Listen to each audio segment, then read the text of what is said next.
So ngayon po, kitang-kita po na natin. So ngayon guys, kita po natin yung anong talaga nangyari. Pero yun na nga ho, sobra pong kabaliwan ang nangyayari sa akin. Diba? Oy, wala na.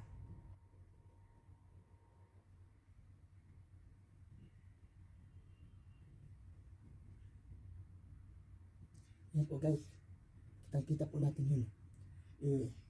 Kung ano na po nangyari sa mga tao na yan, is not a means to maintain the legacy of our criticisms. You must criticize the situation whatever they want. It's not take the sometimes consider beyond about the situation. I could never been sasabihin.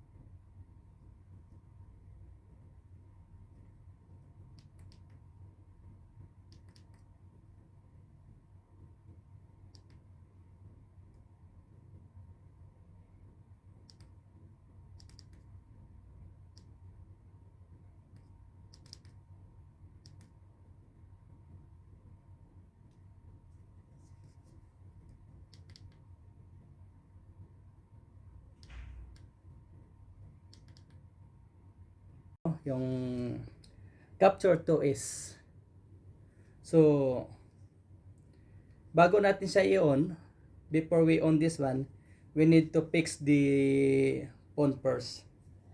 I-fix natin. Kaso lang yung dineliver sa akin, wala siyang stand. Nakalimutan siguro o wala talaga. Now, i-fix natin siya. We need also open the Bluetooth. Fix that, and then we need to on this one. We need to press 3 seconds. 1, 2, 3. Nag-ilaw na po siya. Then we need to press 3 times so that this one is going to rotating. Press natin ito siya. This one. 1, 2, 3. Ayaw gumana si pare. Need to open the capture to. Alright. Yan, connected na yata yan. We need also open the Bluetooth so that they are connected each other. Ayan.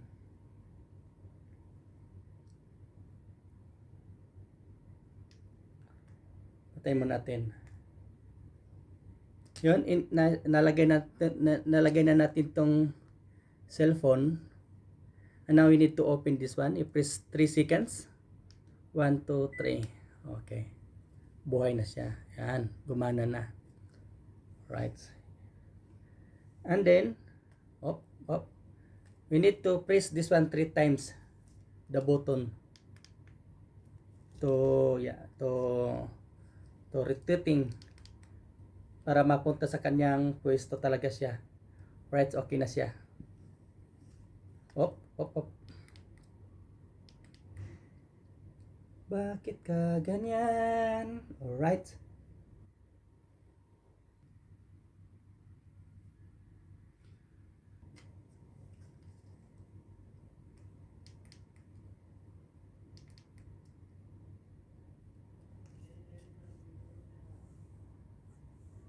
Ito na ho. So, if you want to up and down the camera, we need to press this one. That, up and down. And if you rotate, you press this one left.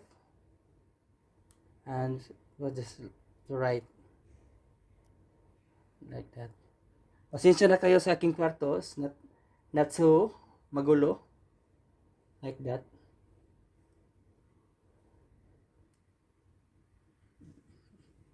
Mali. One single shot.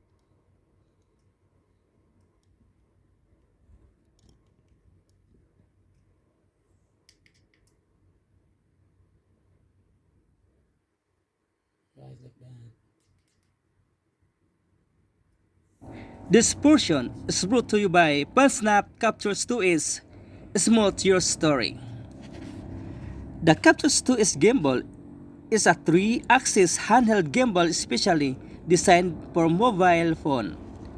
It assists mobile phone shooting, effectively eliminating the external jitter caused by the shooting process and creating a stable and smooth image. The Captures 2S gimbal support the horizontal and vertical position of the mobile phone. The shooting angle of the mobile phone can be adjusted manually and quickly by controlling the bottom to meet the need of daily shooting and film production. In this time, I'm checking the settings of the phone. What we can do more, this Captures 2S. For more information, just read the manual and watching to the other tutorial about the Captures 2S. And thank you for watching for my nonsense tutorial about the Captures 2S. Maraming salamat po sa panonood sa aking walang kwentang tutorial dito sa aking video.